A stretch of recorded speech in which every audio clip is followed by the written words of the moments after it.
नमस्कार दोस्तों, स्वागत है आप सभी का मेरे YouTube चैनल पर। और मेरी कोशिश रहती है आपकी स्क्रीन से आपके दिल तक पहुंचने की। जी हाँ, तो शुरू करते हैं आज की हाउसवाइफ सीरीज। और आज के व्लॉग में क्या होने वाला है उसके लिए आपको पूरा व्लॉग देखना पड़ेगा। तो चलिए शुरू करते हैं आज का व्लॉग।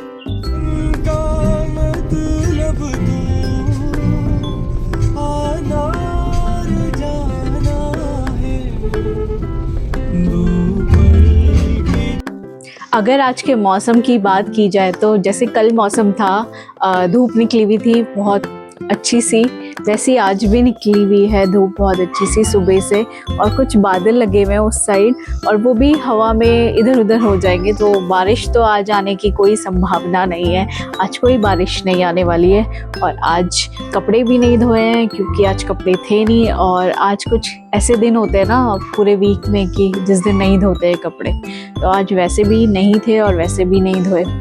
और अब शायद लगता है कि सावन जब से चला गया है तब से बारिश कम हुई है, पर सावन के टाइम पे थी बारिश। पर मौसम तो हो जाता है ऐसे कि बारिश होने वाली है, पर होती नहीं है। और आज तो बहुत ही अच्छी, मतलब 2-4 दिन से ऐसी धूप। अब ऐसी धूप अगर डेली रहेगी और फिर गर्मी ज़्यादा हो जाएगी, उमस हो जाएगी, तो इसलिए कभी बारिश होनी चाहिए, कभी धूप निकलनी चाहिए। ऐसे ऐसे चेंजेस वीक बाय हफ्ते बारिश होनी चाहिए, एक हफ्ते धूप होनी चाहिए, एक हफ्ते, मतलब ऐसे ऐसे चले तो सही रहेगा, हमें भी अच्छा रहेगा और मौसम के लिए भी सही रहेगा। उनकी भी एक ही शिफ्ट नहीं लगी रहेगी। तो चलिए अभी चलते हैं नीचे। अभी टाइम हो रहा है 3 बज रहे होंगे। और नाश्ते में हमने इनके लिए तो मैंने लंच रख दिया था। आलू के गुटके बनाए थे आज, और मैंने चने उबाले थे, उसी को मैंने थोड़ा फ्राई करके उसको खा लिया था। तो अभी शाम के लिए ही अभी से शुरू कर लेती हूँ, क्योंकि आज मुझे बनाने बैगन मसाला, और वो मैं फ़र्स्ट टाइम बना रही हूँ।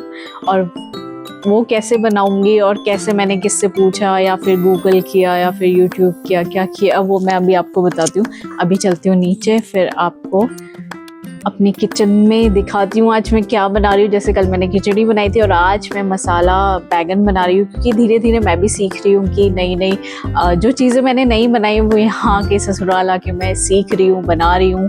और सब अच्छे से खा भी रहे हैं। और तो बनाना तो बनता ही है, तो नई नई चीज़ें ट्राई करनी चाहिए, एक ही चीज़ों से बोर हो जाते हैं। तो चलिए मैं चलती हूँ नीचे और फिर आपको दिखाती हूँ मैं कैसे कैसे बना रही हूँ। और साथ ही साथ हम खूब सारी गप्पे शप्पे मारेंगे जैसे हम मारते ही हैं। चलिए, कल मम्मा का कॉल आया और ऐसी बातें हो रही थी हमारी, तो मैं बातों बातों में पूछ लिया, मम्मा बैगन मसाला कैसे बनता है। तो मम्मा ने बहुत इजी वे में मुझे बता दिया। और बल्कि उससे पहले मैंने यूट्यूब सर्च करके देखा, तो उसमें मुझे इतना कन्फ्यूज़न हो गया, इतनी सारी इन्फॉर्मेशन, मतलब इतनी सारी रेसिपी, मैंने कहा कौन से पिक करूं, मतलब इतने सारे ऑप्शंस होते हैं तो आप कंफ्यूज हो जाते हो। तो उसमें मेरा कितना 15-20 मिनट तो ऐसे ही चला गया, मतलब। और लास्ट में मुझे कुछ सही भी नहीं लगा, मतलब जिस टाइप की मैं रेसिपी देखना चाह रही थी, चाहिए थी, वैसी मुझे मिली नहीं।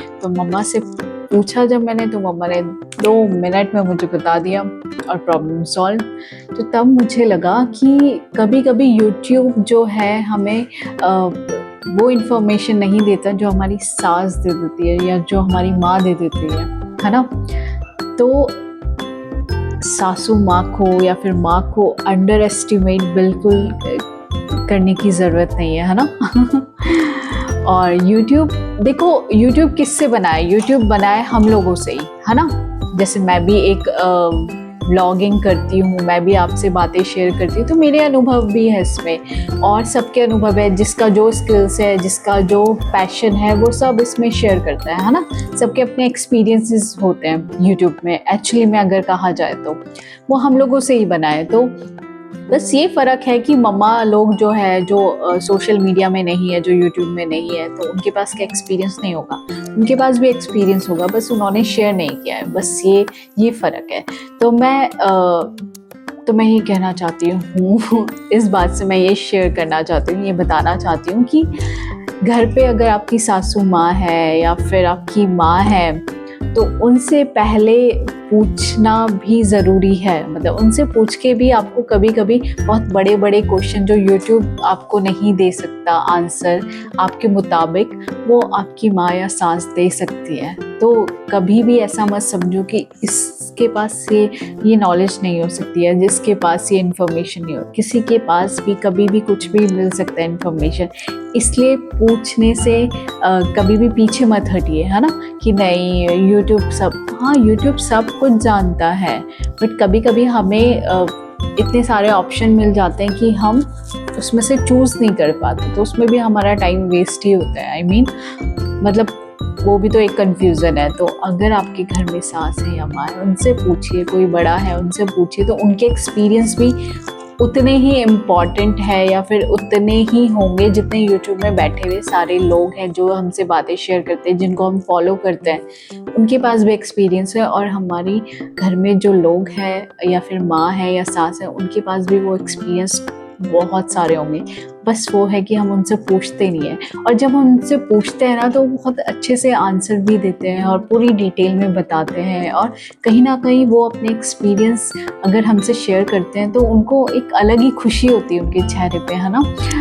वो खुशी मैंने देखी है जब मैं मम्मी, मायके वाली जो मम्मी है, उनसे जब बात करती थी, उनके मतलब उनके शादी के बारे में जानती थी कि अच्छा मम्मी शादी के दौरान क्या क्या हुआ था, क्या एक्सपीरियंस हुआ था, कैसा लगा था, आप पापा से कब मिले थे, अच्छा आप वहाँ गए थे। तो वो जब अपनी स्टोरी बताती है ना, तो मतलब अलग ही वो एक लाइव सेशन करने में जो अच्छा लगता है, वो एक मतलब वो अलग ही वाइब देता है, अलग ही खुशी देता है। उन्हें बताने में भी उतनी खुशी होती है और हमें जानने में भी उतनी खुशी होती है, क्योंकि उनके एक्सपीरियंस भी हमारे लिए बहुत इम्पॉर्टेंट होते हैं और हम हमेशा उनको लाइटली लेते हैं। तो मैं हमेशा मम्मी से या सासू माँ से हमेशा उनके एक्सपीरियंस भी जानती रहती हूँ कि अच्छा मम्मा, जब आप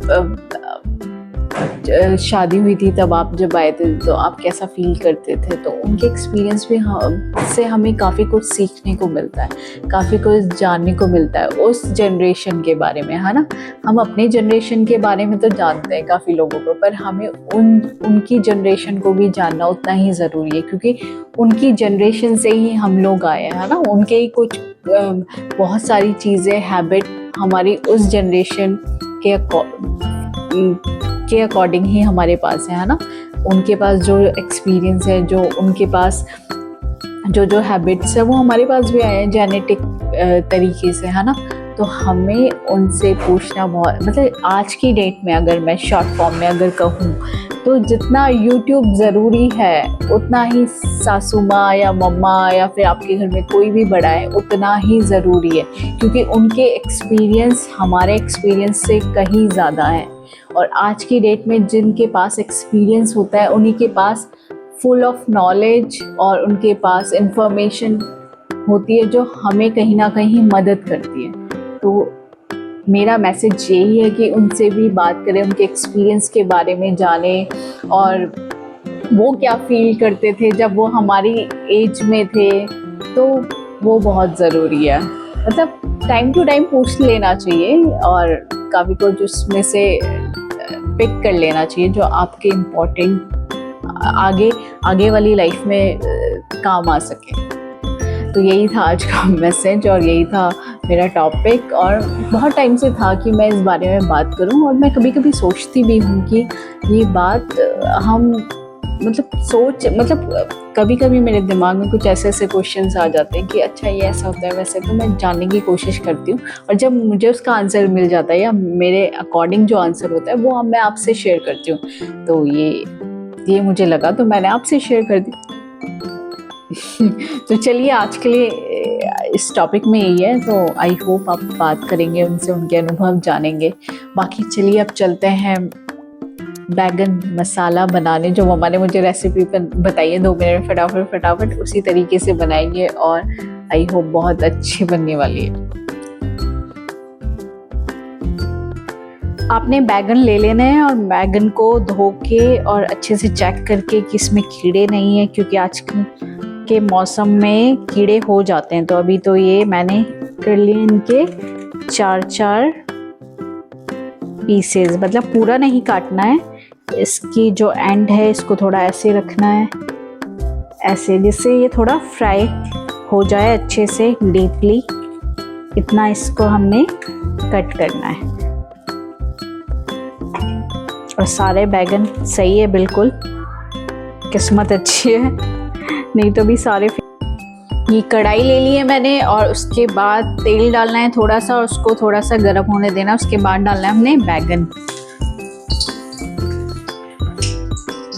और इन बैगन को इसमें 40-50% या 60% इसको फ्राई करना है थोड़ा सा, जिसमें ये थोड़ा सा पक जाए। और ये पक चुका है, मतलब फ्राई हो चुका है 70%। अब इसको बंद कर लेंगे और इस तरह से ये बैगन फ्राई हो गए। डीप फ्राई नहीं करना है इसको थोड़ा सा ही फ्राई करना है, 70% थोड़े से तेल में डाल के। अब इसका मसाला बनाते हैं।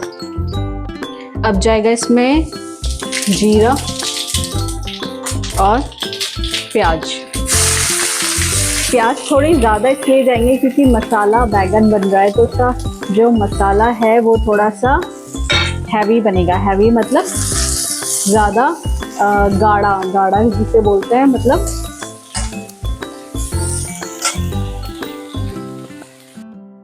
प्याज भुन चुके हैं, ब्राउन हो गए हैं। अब इस स्टेज में इसमें डालना है लहसुन, अदरक और हरी मिर्च का मैंने पेस्ट बनाया है।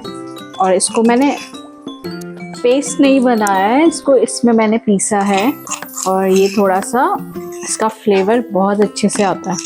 जो पीस के आप मिक्सी में डालते हो उसका फ्लेवर थोड़ा अलग टेस्ट आता है। मतलब आता है कि नहीं आता मुझे तो कुछ पता ही नहीं चलता, पर ये इस तरह से जब मैं डालती हूँ तो बहुत अच्छे से फ्लेवर आता है। तो इसको थोड़ी देर पकाना है। अब डाल दिया मैंने इसमें टमाटर। अब मसाले में क्या क्या जाएगा वो देख लेते हैं। मसाले में जाएगा, एक तो आपका जाएगा हल्दी,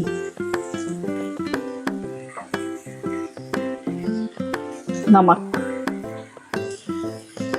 और कस्तूरी लाल मिर्च है, कश्मीरी लाल मिर्च सॉरी, अगर वो है तो वो आप डाल सकते हो। अभी तो वो ख़त्म हो गई है, तो मैं अभी सिर्फ नमक, हल्दी और धनिया डाल देती हूँ। मसाला बन चुका है। अब इसमें डालेंगे थोड़ा सा गर्म पानी। जितना आपको ग्रेवी चाहिए उसके हिसाब से आपने पानी डालना। अब ग्रेवी इसकी हो गई है रेडी। अब इसमें डाल देंगे जो हमने बैगन फ्राई किए थे थोड़े से, उसको डाल देंगे इसमें और इसको पकाएंगे थोड़ी देर तक, मतलब 5-10 मिनट तक पकाएं। चलिए देखते हैं बैगन कहाँ तक पहुँचे, बैगन का मसाला। ओ वाओ, अब देखो इसमें डिप हो चुके हैं, मसाला भी थोड़ा कम हो गया है और इसमें ये बैगन पक चुके हैं, अलग ही दिख रहे हैं। तो अब ये स्टेज में आके बन चुका है। अब इसको करते हैं बंद गैस को, और तब तक चाय रखते हैं। चाय का टाइम हो गया है और ये हो गया है गैस बंद। अब थोड़ी देर, तो फाइनली बन चुका है मसाला बैगन, जो मैंने फ़र्स्ट टाइम बनाया। मैं कुछ चीज़ें ना फ़र्स्ट टाइम ही बनाती हूँ क्योंकि उससे पहले मैंने शादी से पहले मैं बनाती थी, पर इतने एक्सपेरिमेंट नहीं किए, इतना एक्सप्लोर नहीं किया किचन में। तो अब जाके बना रही हूँ मैं, तो अभी टेस्ट करके बताती हूँ।